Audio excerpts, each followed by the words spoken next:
समझाया करिए भाई, देखो मैं कोई रुपए पैसे की चोरी की बात थोड़ी कर रहा हूँ, मैं तो ये कह रहा हूँ या देखो से मधुमंगल आदि ये सब है ना, ये सब तनसुखा धनसुखा ये सब नाम इतने बड़े बड़े हैं, तनसुखा लेकिन 1.5 हड्डी का दुबला पतला, मधुमंगल दुबला पतला बिल्कुल एकदम।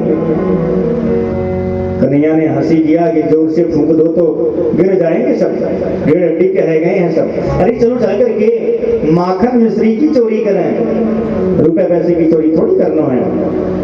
भैया माखन मिश्री की चोरी काहे करें, ये बता तेरे घर में माखन मिश्री की नहीं है क्या? तेरे घर में, तेरे घर में तो माखन मिश्री सब भरा पड़ा है, फिर चोरी काहे की?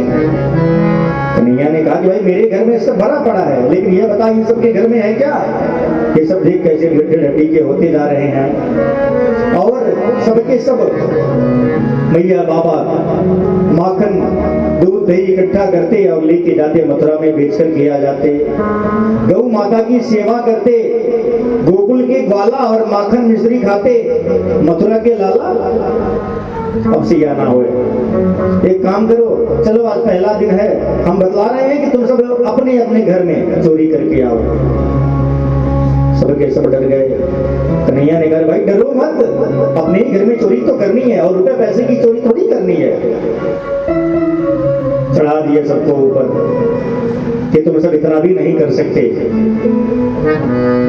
सबरे ग्वाल बाल अपने अपने घर पहुंचे हैं, माखन की चोरी किए हैं, कुछ सफल हुए, कुछ विफल हुए, कुछ पिट के आए। अगले दिन सबके सब इकट्ठा हुए हैं, सबके सब बतलाने लगे। कन्हैया ने पूछा भाई बतलाओ काका भयो? सबने कहा बा कन्हैया कैसे बह गए, मैं तो किसी तरह बच गया, दूसरा बोला मैं तो पकड़ा गया, तीसरा बोला कि मैं तो पिट करके आया। कन्हैया हंसने लगे, चौड़ेदारी के एक छोटा सा भी काम ना कर पाया, पिट करके आ गया। चल तुम सबको सिखाते हैं। सरदार जी 3.5 साल के, 3.5 वर्ष के कन्हैया माखन चोरी लीला करने निकल पड़े हैं। मानो माखन चोरी लीला तो एक बहाना है, ब्रजबामाओं का मनोरथ पूर्ण करना है। ये ब्रजबामाएं ये सब जो है ना किसी न किसी बहाने कन्हैया को देखने के लिए आती हैं, कि कोई बहाना लगा करके आ जाती हैं लाला का दर्शन करने। एक गोपी लाला का दर्शन करने आई, किस बहाने आई? गोबर लेने के बहाने आई। आकर के बोली भैया गोबर लेना है। भैया ने कहा जा ले ले बहन, ये भी कोई पूछने वाली बात है, ले जितना मन करे उतना ले ले। गोबर लेने के लिए गौशाला की ओर पहुंची, डलिया टोकरी लेकर के। कन्हैया सोचने लगे कि जा कहाँ रही है, जरा देखो तो ये भाभी कहाँ जा रही है। कन्हैया भी पीछे पीछे पहुंच गए और खड़े होकर के ऊँट से देख रहे कि कर क्या रही है। गोबर भर ली, वो अभी कन्हैया को देख रही, निहाल रही है।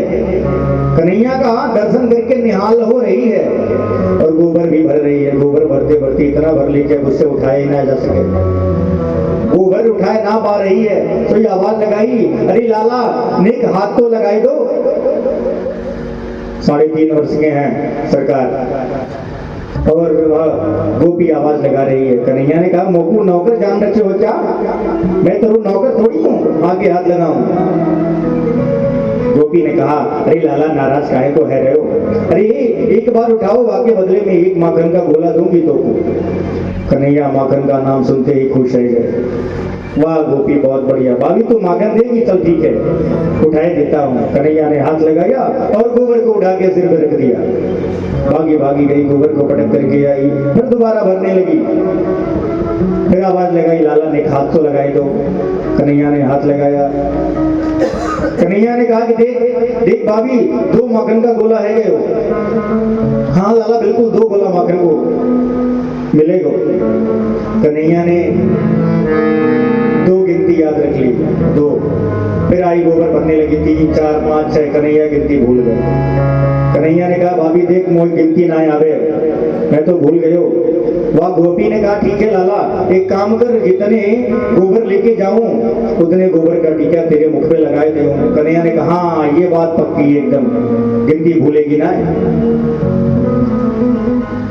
जितनी टोकरी गोबर लेकर के गई है वो उतने गोबर के टीके कन्हैया के मुख पे लगा दिए। एक एक करके 50 टोकरी गोबर लेकर के गई और कन्हैया के मुख पे 50 टीका लग गए।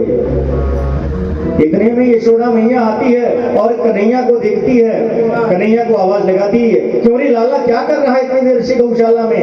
कन्हैया जैसे मुड़ करके देखते हैं तो मैया कन्हैया के मुख को देख करके हंस पड़ती है, क्यों रे लाला तू तो एकदम गोबर गणेश है गए हो।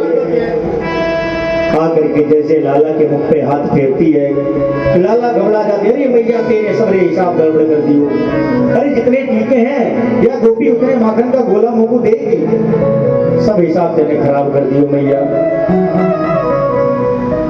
कन्हैया नाराज रह गए, मैया हंसने लगी, मेरे घर में 9 लाख गैया, इतने माखन, इतने दूध दही, और ये छोरा माखन के लिए जो है इतने टीके लगाए घूम रहा है।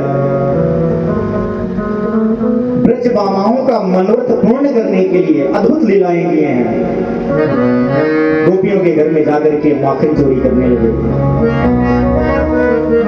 दोपहर में पहुंच जाते, कभी रात में पहुंच जाते, कभी किसी समय पहुंच जाते, माखन स्वयं खाते, ग्वाल बालों को खिलाते, बच जाए तो बंदरन को भी खिला देते। अभी ये इनका एक दिन का नहीं, नित्य का इनका कार्य हो गया है। एक गोपी के घर में गए, वहां गोपी के घर में ना माखन है, ना मिश्री है, ना मट्ठा है, ना दूध है, ना दही है, पूरा घर घूम लिए, ढूंढ लिए, कुछ मिले ना। भूख लगी और जोर से भूख लगी तो क्या करें, कहने कि भैया ये घर है कि मरघट, या घर में कुछ खाने पीने की चीजें ही ना है। और सच पूछिए तो माताएं घर में कुछ न कुछ खाने पीने की चीज रखी ही रहती हैं। वहां घर में कन्हैया को कुछ मिला नहीं, सोई कन्हैया बोल पड़े घर है कि मरघट। कि तब तक कन्हैया ने देखा कि एक कक्ष में वह गोपी की बिटिया खटिया पे सो रही थी। चुटिया वाकी ने एक लंबी सी, कन्हैया के मन में शरारत सूझी। कन्हैया ने क्या किया, वह गोपी की बिटिया कि चुटिया को खटिया की पटिया में बांध दिया, और बांध करके वह छोरी के कान में जोर से बोले पड़े, हौवा हौवा। बोलते ही चिल्ला पड़ी, वो चिल्ला करके उठी, चोटी खटिया में बंधी है, और जोर से चिल्ला पड़ी कि हौवा ने पकड़ लिया, मैया हौवा ने पकड़ लिया। और कन्हैया भाग लिए कि भागते ही कहीं झटके से गोपी ने देख लिया, दौड़ करके अपनी बिटिया के पास गई। बिटिया जोर जोर से चिल्ला रही, मैया हौवा ने पकड़ लिया, बचा।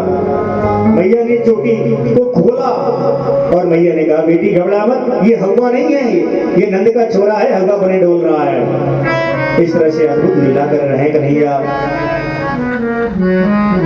कन्हैया एक गोपी के घर में पहुंचे हैं। गोपियां क्या करती हैं ना कि अपने माट मड़के को छींके पर ऊपर रख देती हैं, लेकिन ये भी सरदार जी क्या करते हैं कि एक के ऊपर दूसरे, दूसरे के ऊपर तीसरे, और सबसे ऊपर अपने पहुंच जाते, पहुंच करके स्वयं भी खाते और नीचे सब ग्वाल बालों को माखन खिलाते, और तो और पेट भर जाए तो बंदरों को भी बुला करके खिलाएं।